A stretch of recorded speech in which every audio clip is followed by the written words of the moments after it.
visiting a Japanese island on the front lines of China-Taiwan tensions. Welcome to VOA Asia Weekly. I'm Chris Casquejo in Washington. That story is just ahead, but first, making headlines. U.S. and South Korea Marine Corps on Wednesday conducted their first large-scale amphibious landing exercises in 5 years.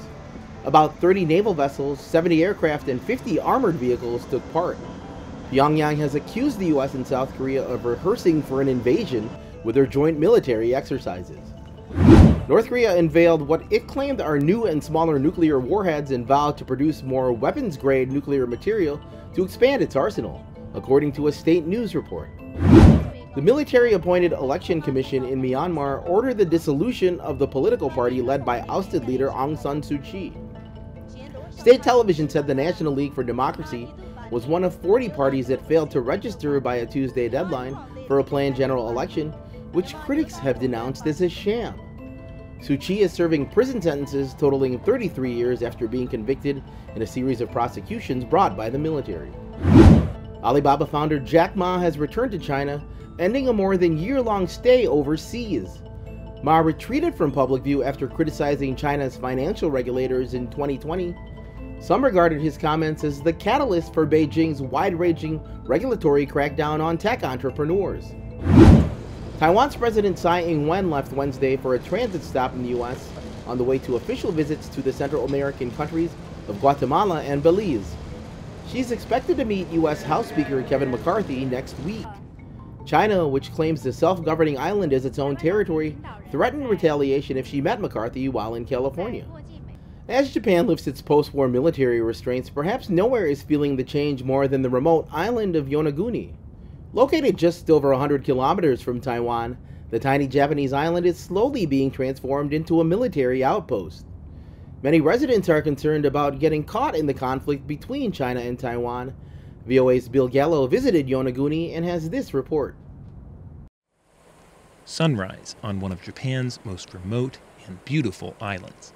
Here on Yonaguni Island, wild native horses roam free along rugged coastlines.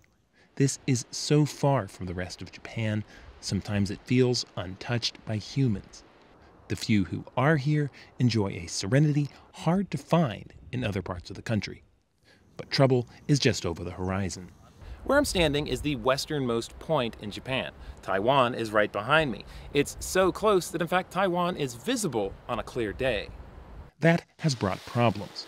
During U.S.-China tensions last year, a Chinese missile that flew over Taiwan landed just 80 kilometers from Yonaguni. For fishermen who make their living in those waters, it was unsettling. Missile launches can't always be 100% accurate. It's a human activity, so it's very frightening. Almost all the fishermen here are afraid. Taiwan isn't the only danger. Yonaguni is also close to a group of islands claimed by both Japan and China. Kotaro Kabari often fishes for tuna near the disputed islands, which have seen more Chinese patrols.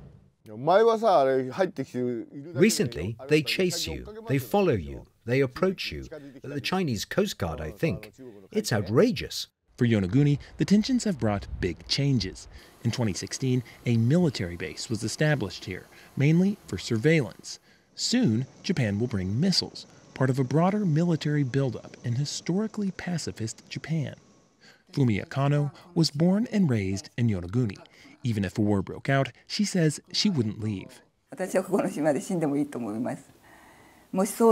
I'd die on this island if it came to that. It'd be terrible. I love this island. I want to live here forever. I'm angry at this policy that could ruin our lives. But with a declining population, many residents welcome any economic help. Bill Gallo, VOA News, Yonaguni Island, Japan. Visit voanews.com for the most up-to-date stories. Thanks for watching VOA Asia Weekly. I'm Chris Casquejo. Until next week. We leave you now with the cherry blossoms in Washington, D.C. The cherry trees were a gift from Japan in 1912.